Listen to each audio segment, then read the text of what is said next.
Olá, alunos, curso de Direito, Faculdade SMG, Santa Maria da Glória, alunos primeiro e décimo semestre, professor Gustavo Início Camin, disciplina de Economia e Cenários Globalizados. Saúdo vocês com bom dia, boa tarde, boa noite, dependendo do horário que vocês estejam vendo esse vídeo. Tá? Primeiramente, gostaria de dizer que nós terminamos o que havia previsto com êxito, tá? Para a disciplina, não ficou faltando conteúdo para nós trabalharmos, tá? Então, a aula passada, realmente foi a última aula aí do que nós havíamos programado para esse semestre. Eu gostaria de dizer que eu me senti muito honrado em ter ministrado aula para essa turma. Fico triste aí pelas nossas aulas terem sido, na maioria, online, de forma remota, de forma virtual, mas de qualquer forma aí fico feliz, fico honrado por ter ministrado essa disciplina para essa turma, tá? Turma que me acolheu aí de uma forma muito boa, muito positiva, levando em consideração aí a minha situação peculiar e também por ser a minha primeira turma de graduação, né, dando aula efetivamente. Até então só tinha ministrado no grupo de pesquisa e grupos de extensão, beleza? Então, quero que vocês fiquem felizes aí por terem me acompanhado nesse caminho também. Nessa disciplina que foi desafiadora, porque não é da formação específica do direito. Beleza, pessoal? Então, hoje nós iremos fazer aí a nossa revisão. Tá? A instituição tinha pedido para ser live, mas aí devido aos problemas que nós tivemos, específico comigo, com tentativas aí de fazer live, não foram positivas. Então, nós havíamos feito um combinado de que todas as aulas da disciplina de economia seria de forma gravada. Então, aí vou também estar fazendo a revisão de forma gravada. Beleza? Tranquilo? Tá? Felizmente, essa é a nossa efetiva última aula, até porque aí, a partir do dia 1º de julho até o dia 6 é prova, segundo bimestre, e depois é exame final na outra semana, que eu espero que nenhum dos senhores e das senhoras precise fazer, tá? Então, nós vamos estar fazendo a nossa revisão. Tá? O conteúdo da nossa prova vai de teoria da firma, foi a última matéria que nós vimos nas aulas do primeiro bimestre, porém não caiu na prova, beleza? Vamos passar por poder público, moeda, sistema financeiro, introdução à macroeconomia, tá? Teoria da firma, nós vamos recapitular cada uma delas de forma mais detalhada, tá? Teoria da firma, onde nós analisamos teoria da produção e teoria dos custos. Poder público, onde nós vimos que o poder público ele pode adentrar aí como um comprador, como um vendedor e como um fiscalizador da relação econômica, tá? A moeda, nós vemos aí suas características, seus atributos, o sistema financeiro, que nós vimos aí o seu fundamento legal, seu conceito, né, as instituições que fazem parte. Em introdução à macroeconomia, nós vimos aí os conceito de macroeconomia, sua diferença com a microeconomia, o que vem a ser os seus objetos e os seus objetivos e as políticas macroeconômicas. Beleza, pessoal?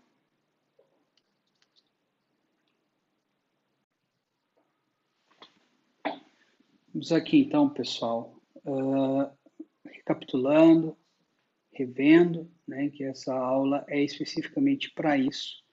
Professores tenham aí a revisão para a prova bimestral, segundo bimestre.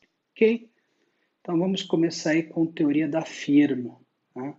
Relembrando, firma são os vendedores, são as pessoas jurídicas, aquelas que expõem o seu produto, o seu bem ou o seu serviço finais no mercado de trabalho. Eles são quem fazem a oferta. Beleza? Se nós fôssemos analisar uma relação jurídica, poderíamos falar aqui em teoria da empresa, mais focada aí na teoria do consumidor, o conceito de fornecedor para o diploma consumerista. Beleza? Para o caráter econômico, pessoal, a firma é a pessoa jurídica, como nós já vimos, estamos vendo, né? Que ofere lucro, tá? Então, de forma racional, ele vai visar ter o lucro. De que forma nós vamos estar analisando esse lucro, tá? Esse lucro, ele vem com base no que essa empresa coloca, no que ela produz, ela coloca em serviço, e daquilo que ela gasta, do seu custo. Então, nós temos duas teorias aí que analisam o comportamento da firma, tá? A teoria da firma em relação à produção e a teoria da firma em relação ao consumo, ao custo. Beleza? Então, para recapitularmos aí, a firma, pessoa jurídica, que faz a venda do bem ou do serviço. E a teoria da firma analisa o comportamento. Então, tá? A teoria da produção, que é a primeira que nós vamos relembrar, ela nos faz, como o nome diz, os critérios técnicos, tá? Os critérios de produção. Então, nós fazemos a análise do quanto essa empresa produziu, do quanto esse produto dele pode ser ou não colocado à venda. Então, nós analisamos aí especificamente o quanto a empresa conseguiu produzir dentro de um determinado período de tempo, beleza? Para ela colocar esse produto dela à venda, ofertar no mercado. E a produção, ela se mede como produção total, tá? Que é a soma de tudo o que foi produzido pelos fatores de produção. Então, nós temos aí aquilo que foi produzido pelo meu fator trabalho humano e por tudo aquilo que foi produzido pelo meu fator capital. Beleza? Então, a soma do que esses dois fatores produziram vai dar a minha produção total. Aí eu tenho 10 trabalhadores que produzem 1.000 quilos de um determinado soja e 3 tratores que também produzem esses mesmos 1.000 quilos, 3 máquinas.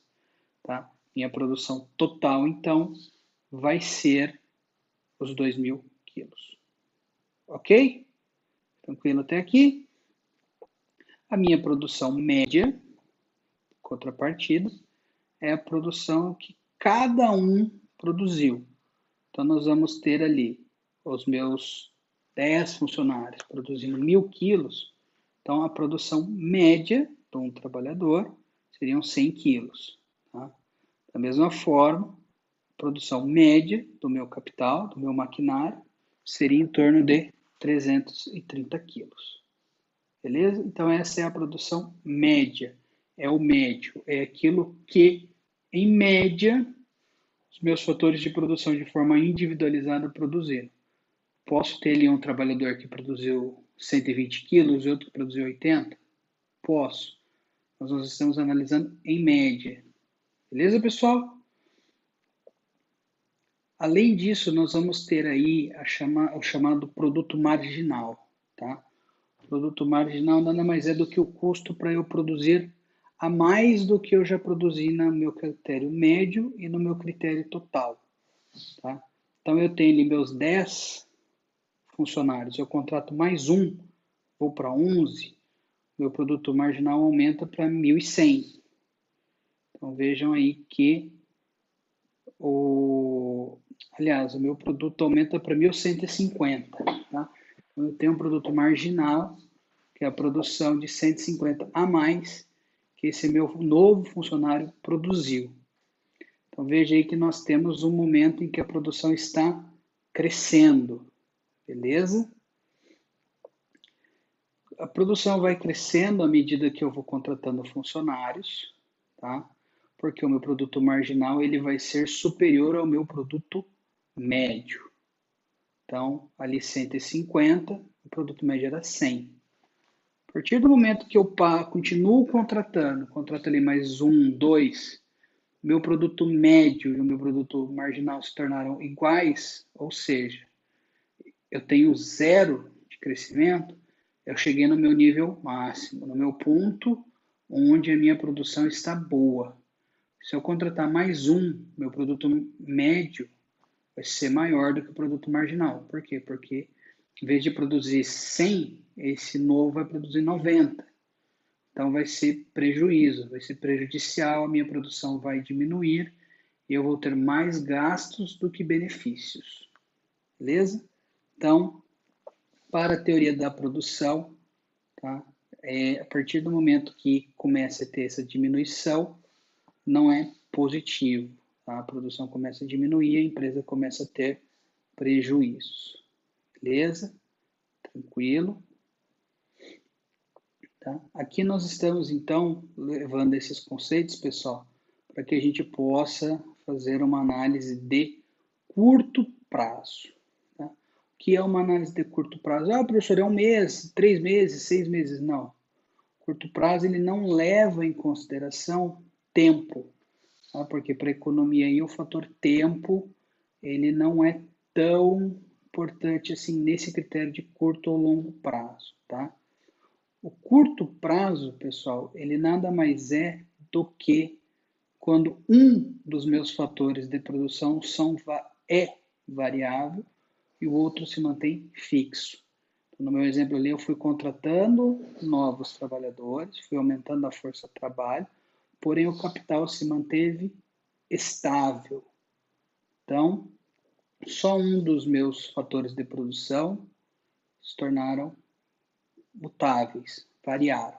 O outro se manteve estável.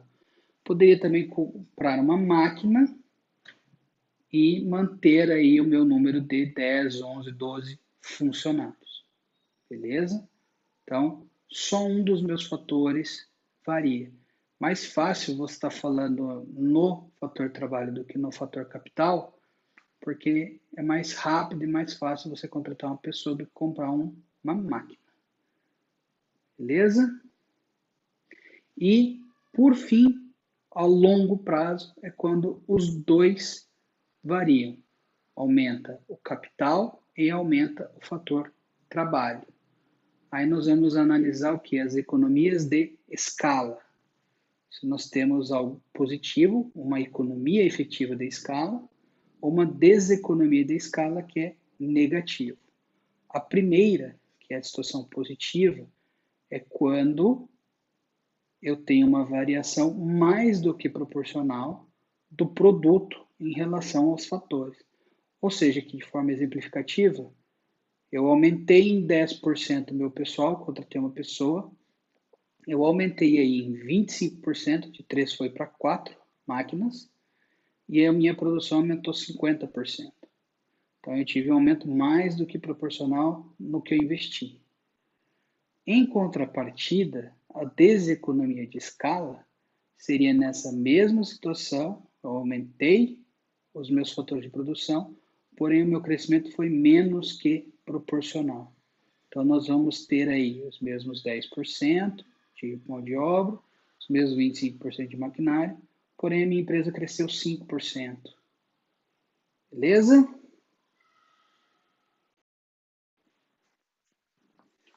Bom, pessoal, encerrada então a primeira parte, né, da teoria da firma.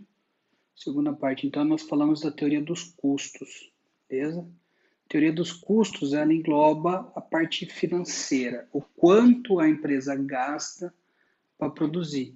Nós falamos ali que a empresa, ela utiliza os fatores de produção e produz os produtos para pôr à venda, para ofertar no mercado. Porém, para ela produzir, ela tem um custo. Por que ela tem custo? Porque ela não detém os fatores de produção. Precisa alugar uma máquina, precisa alugar o barracão para fazer empresa, precisa contratar funcionários, precisa comprar os recursos naturais para torná-los industrializados. Tá? Então, para a gente analisar aí a teoria dos custos, nós temos que ter em mente primeiro que nós temos dois custos, tá? O custo fixo e o custo variável. O custo fixo, como o próprio nome diz, ele não varia, ele não muda, ele é sempre estável, independentemente da minha produção, se a minha produção aumenta ou se a minha produção diminui. Todo mês eu tenho que pagar a minha conta de aluguel da máquina ou do aluguel do estabelecimento, tá? Esses valores vão estar ali independente se eu produzir ou não, ok? O custo variável, por sua vez, ele vai modificar quanto eu tiver a variação da minha produção. Minha produção aumentou, eu estou produzindo mais, significa que eu comprei novos maquinários, que eu contratei novas pessoas. Então, tive custos, meus custos mudaram, eles aumentaram. Da mesma forma, se a minha produção diminui, os meus custos variáveis vão acabar diminuindo, porque eu não vou ter uma receita suficiente para pagar todos os funcionários, por exemplo. Tá? Da mesma forma que talvez a minha água, a minha luz, ela aumente e diminua se eu utilizo energia e água na minha produção. Beleza? Dentro dessa situação, pessoal, nós vamos ter aí o custo total. O custo total é a soma do custo variável total com o custo fixo total. Então, o custo fixo total é a soma de todos os meus custos fixos. Então, eu somo lá tudo aquele valor que não muda em um determinado período de tempo, um mês. Eu vou ter que somar todas as minhas contas e vou ter o meu custo fixo total. Meu custo variável total, ele corresponde à soma de todos os meus custos variáveis. Tá? E o total mesmo, é a soma destes dois. Beleza? Eu vou ter o custo médio, pessoal. Por que eu falo em custo médio? Eu vou pegar o meu custo total e dividir pela quantidade produzida. Então, eu vou ter um custo fixo médio. Eu vou ter todo o meu custo médio total fixo e vou dividir pela quantidade produzida. Aqui, tá, nós vamos ter uma situação crescente, uma curva positiva e decrescente. Por quê? Porque sempre que a minha produção aumentar, o meu custo fixo vai diminuir. Se eu produzo 10 unidades, tendo um custo fixo de 100, cada unidade vai ter um custo fixo de 10. Se eu aumentar a minha unidade para 12, ela vai ter um custo fixo menor. Beleza? Custo variável médio é a mesma situação. Eu pego o meu custo variável total e divido pelas unidades que foram produzidas. Tá? Para eu produzir uma unidade nessa questão, eu vou precisar de uma quantidade X, tá? Vou precisar de trabalhadores e de maquinários. Tendo o aumento, pessoal, consequentemente eu vou ter o aumento do meu custo variável. Ok? Nós temos que levar em consideração também o meu custo marginal. Meu custo marginal vai ser o custo que eu vou adquirir para produzir uma unidade a mais. Então, se eu produzo 10 unidades nesse período de tempo, eu quero produzir 11. Então, eu vou levar em consideração o meu custo marginal. Quanto o meu custo marginal for menor do que o meu custo médio, eu continuo produzindo. A partir do momento que ele se tornar maior do que o custo médio, não vale mais a pena produzir, ok?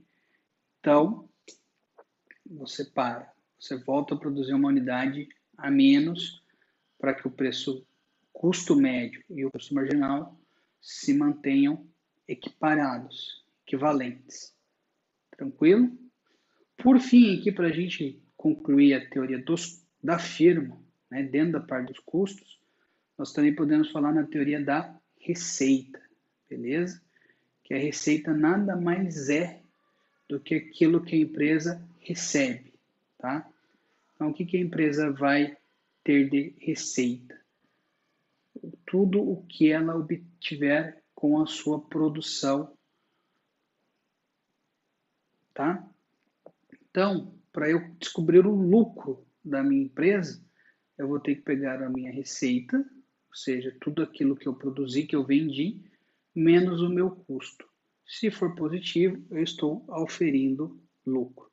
Caso contrário, tem que ser revista a situação para que eu não tenha prejuízo.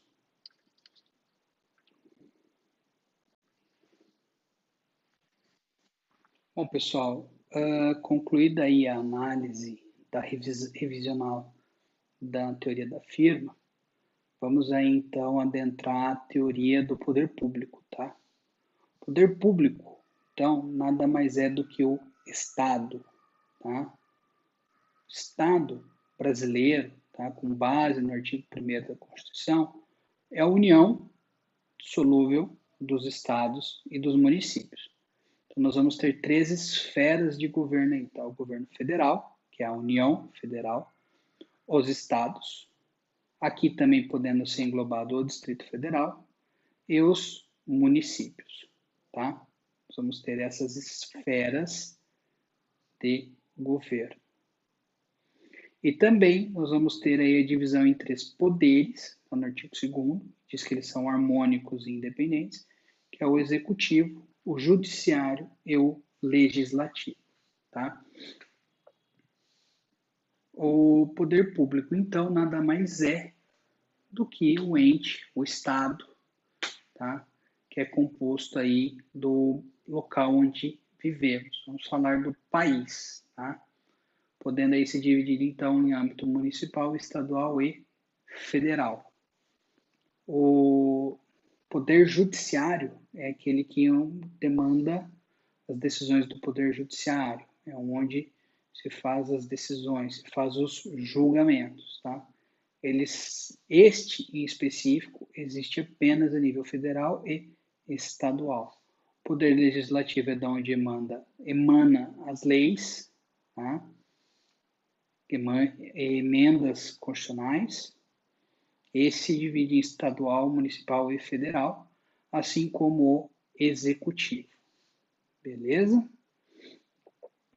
Então, pessoal, o poder público ele vai participar aí da economia com a sua função primordial de agente fiscalizador. Quando nós vimos lá a questão do mercado, nós vimos lá a lei do CAD, né, e de outros órgãos que fazem a defesa da economia, bem como das atividades que dependem ou não de normativa por determinação legal. Nestes casos, aí, então, está a função fiscalizadora do poder público, tá? Para evitar abuso de poder, para evitar que uma empresa se torne monopólio, tá? A não ser que seja aqueles monopólios que decorram da própria Constituição, mas aí provavelmente vai ser para o próprio Estado. Beleza? Então, a função fiscalizadora aí de proteger a economia, de proteger a livre iniciativa privada e de proteger a concorrência, tá? Para que ela possa ser cada vez mais uma concorrência perfeita, utópica, tá? Mas que ela possa ser o máximo de concorrência monopolística possível, evitando monopólio, oligopólio, monopsônio ou oligopsônio. Beleza? Esse, então, é o papel fiscalizador, traçando, inclusive, políticas públicas para que tudo isso aconteça, tá? Tendo aí, inclusive, a possibilidade de regramento especial para micro e pequena empresa, tá? Poder público, pessoal, como a própria Constituição nos coloca, ele também pode atuar como fornecedor, como vendedor, tá? Nós vamos ter ali, no artigo, quando fala da ordem econômica, ali no artigo 170 e seguintes da Constituição, a possibilidade do poder público fazer a exploração da atividade econômica como se fosse pessoa jurídica, direito privado, tá? Atuando em 2 modalidades de empresas: a empresa pública e a sociedade de economia mista.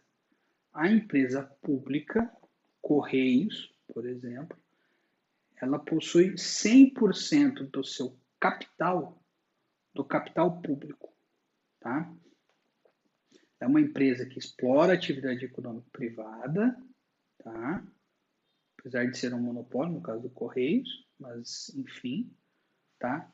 Onde ela se submete a todas as regras da iniciativa privada, regime CLT, teorias de direito empresarial, direito do consumidor, e para fazer suas compras aí tem que se submeter à questão de licitações, normativa do poder público, tá?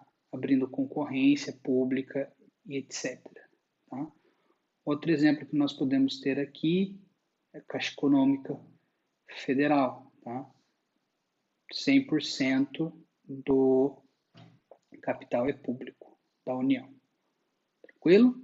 E nós temos também as sociedades de economia mista. Aqui, mais da metade do capital é do poder público e a outra parte é de capital privado. Tá? Vamos ter aí, por exemplo, Sanepar, Copel, Banco do Brasil, que nós podemos ter ações, tá? Compra e venda de ações. Só que essas ações elas nunca vão poder exceder 50%. Por quê? Porque o próprio regramento das sociedades de economia mista determinam que 50% mais uma das ações seja do capital público, tá? Então, uma sociedade de economia mista, ela sempre vai ser majoritariamente de capital público, porém também pode ter capital privado. Também submete às normas de direito público, que diz a compra, a licitações, e o resto se aplica regramento de direito privado. Inclusive, tanto empresas públicas quanto sociedades de economia mista só poderão ter qualquer tipo de benesse tributário ou qualquer outra benesse legal se também puder ser aplicada a outras empresas. Ok? O Banco do Brasil, por exemplo, só poderá ter uma isenção de algum tributo se essa isenção também puder ser aplicada ao Bradesco, Itaú e os outros bancos. Tranquilo? E, pessoal, nós vamos ter uma outra hipótese aqui, que o poder público também pode ser comprador, né? Ele compra. Para ele prestar o serviço dele, ele compra. Então, ele paga a sua folha de trabalhadores, tá? E ele compra todos os seus insumos para que ele possa construir as creches, os hospitais, para que ele possa ter merenda, alimentação nessas creches, para que se possa ter os medicamentos, os remédios, os equipamentos materiais aí de próteses, órteses nos postos de saúde, para que possa construir, às vezes ele compra alguns materiais, tá? Então aí, quando o município estiver fazendo a sua licitação, sua concorrência, ou a União ou o Estado, eles estarão comprando, estarão adquirindo, tá? Então, estarão nesta situação aí de que estarão fomentando a economia demandando, beleza? Então, ele pode tanto ofertar, quanto ele pode demandar. Então, pessoal, o próximo tópico nosso é moeda, tá? Moeda, ela teve alguns momentos históricos, né? Ela teve a sua evolução. Tá? No começo, ela não existia. Então, as pessoas elas faziam o chamado escambo, ou troca direta de mercadorias. Então, eu precisava ter um determinado produto, eu precisava de soja, eu ia atrás de quem vendia a soja, e eu tinha um feijão. Então, eu ia atrás de quem vendia soja e comprava feijão. Tá? Então, eu fazia troca de um produto por outro. Tá? Quantidades justas, quantidades equivalentes, quantidades iguais. Mas eu fazia uma troca, ou um cavalo por uma vaca, por exemplo. chamada troca direta, escambo, tá? Assim que se fazia a compra e venda antes da moeda, chamada de troca direta. Tá? Porém, era complexo, era custoso, era difícil, porque eu tinha que ter alguém que queria vender o produto que eu queria comprar e ainda que quisesse comprar o produto que eu estava vendendo. Tá? Então, para facilitar essa situação, desenvolveu-se a moeda.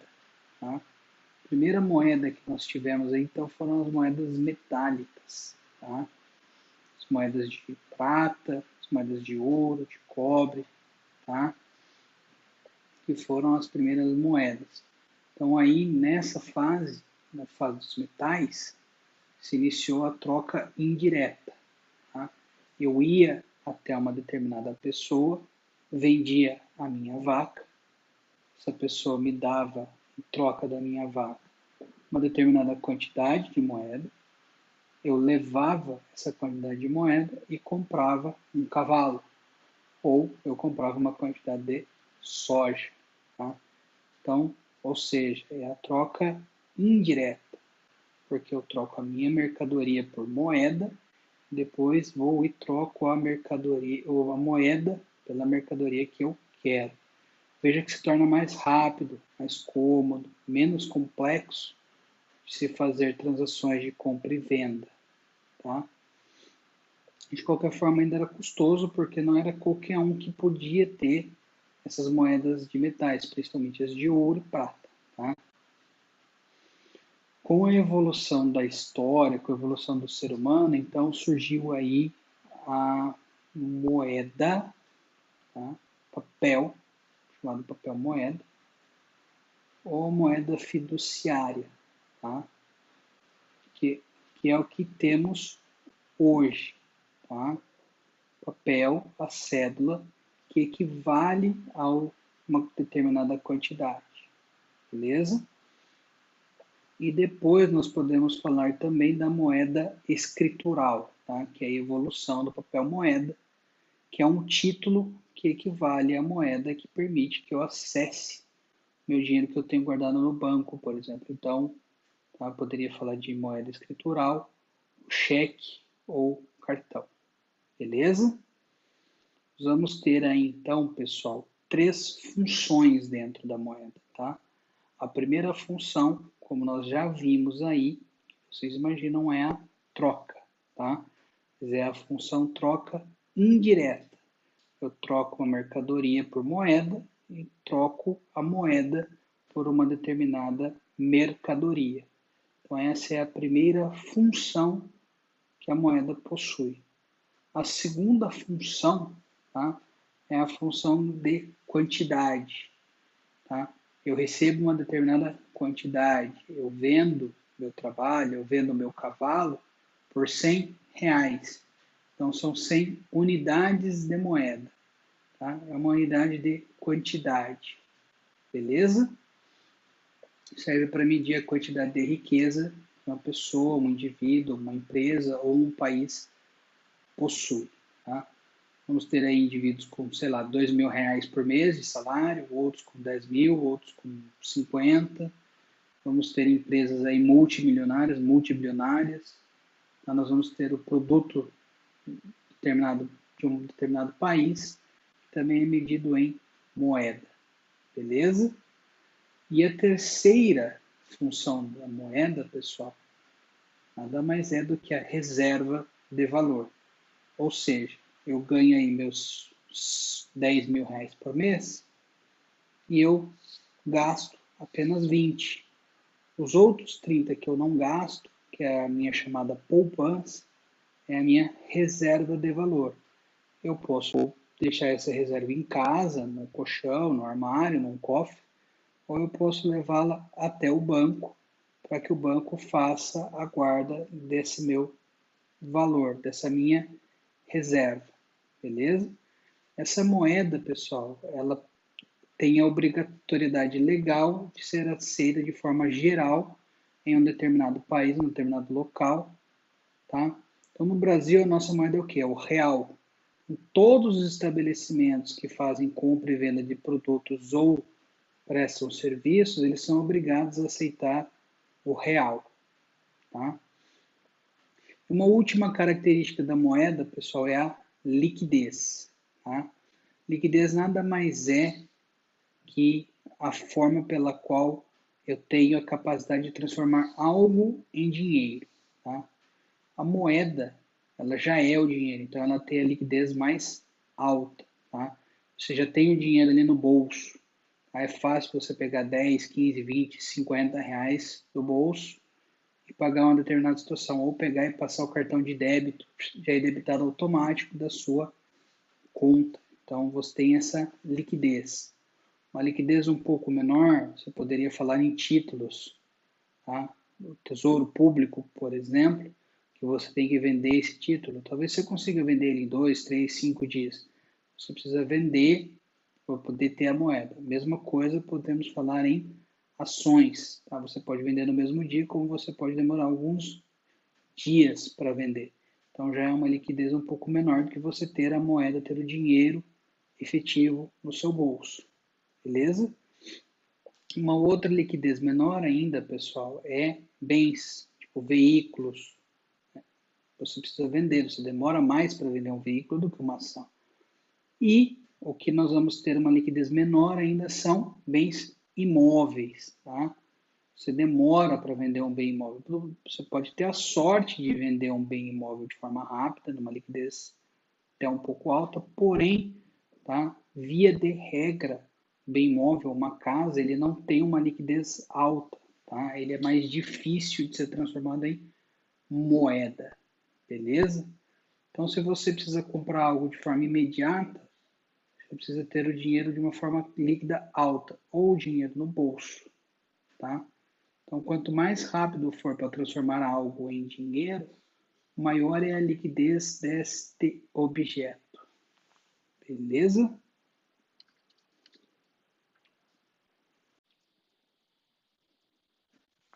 Bom, pessoal, o próximo tópico aí, então, que nós vamos estar revendo, né, seria o Sistema Financeiro Nacional, tá? O Sistema Financeiro Nacional está lá na Constituição, a sua regulamentação a partir do artigo 192, tá? Então, nada mais é do que aquele sistema que regula e que compõe os entes que regulam e compõem o mercado financeiro no Brasil, tá? Nada mais é do que a ligação aí entre as pessoas que possuem dinheiro para com as pessoas que precisam do dinheiro. Então, é a ligação entre aquele que é avitário, superavitário, e aquele que é deficitário, tá? Então, ele é composto por pessoas do setor público e do setor privado, tá? Setor público na sua função, como nós já vimos, de regulador, ou na sua função de participação direta aí como instituição financeira, beleza? E temos o particular aí, que pode ser a instituição financeira ou pode ser o investidor, beleza? Sistema financeiro, então, pessoal, nós podemos dividir ele aí em três partes muito importantes, tá? A sua parte normativa, sua parte de supervisão e a sua parte operacional, tá? Sua parte normativa, ele é composta, então, pela Comissão de Valores Imobiliários, tá? Pelo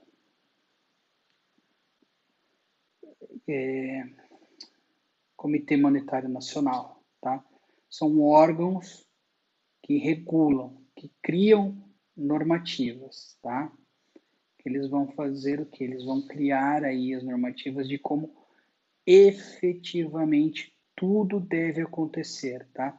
São os órgãos máximos aí do que se pode ou não fazer, tá?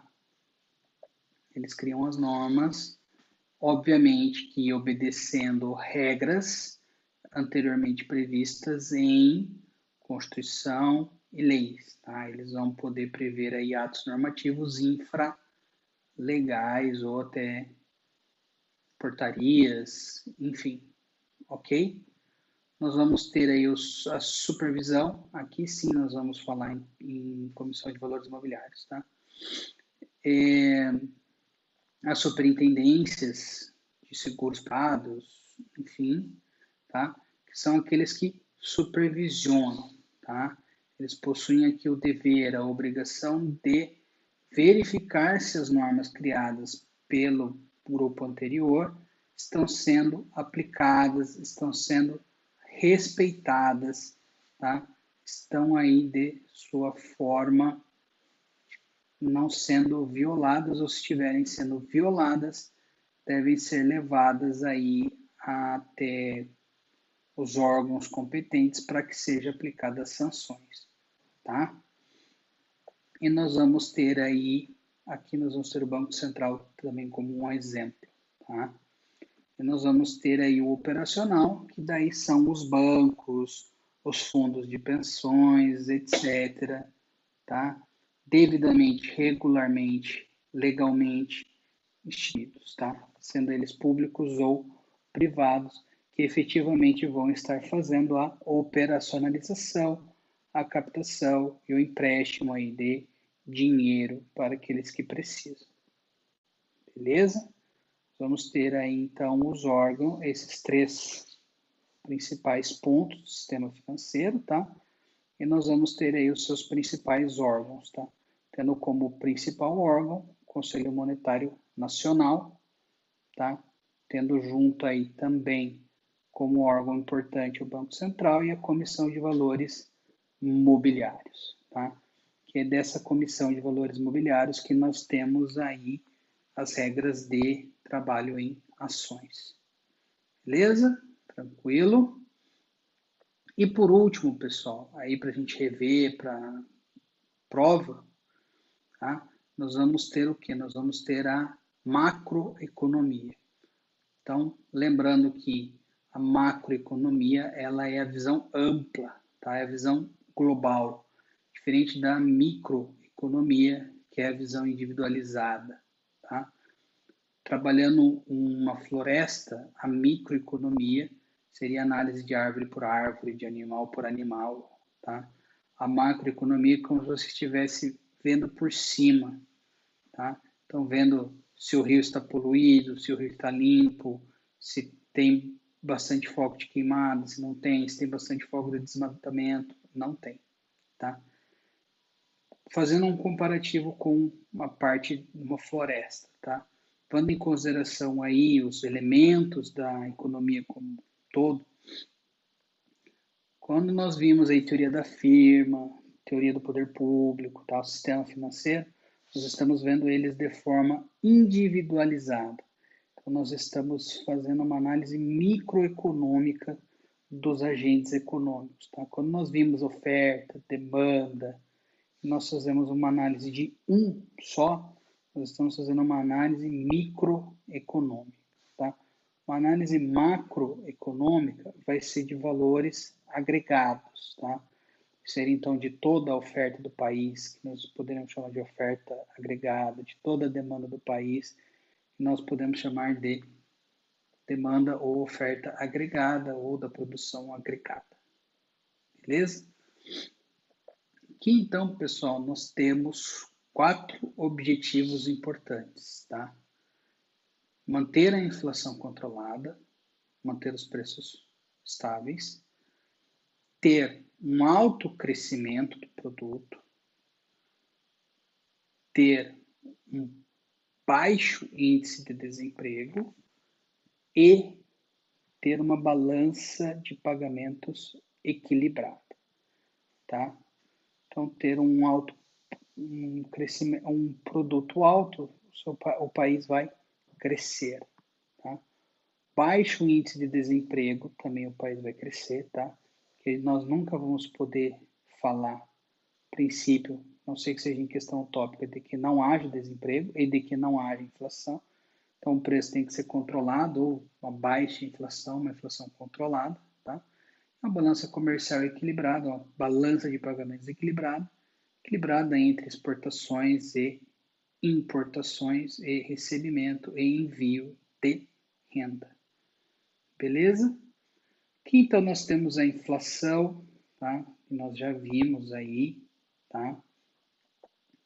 Que é o impacto aí de que se as pessoas consomem bastante ou pouco, tá? Se o preço de um determinado produto sobe de uma forma desenfreada, de uma forma generalizada, ou diminui de uma forma generalizada, nós vamos falar aí de inflação ou deflação.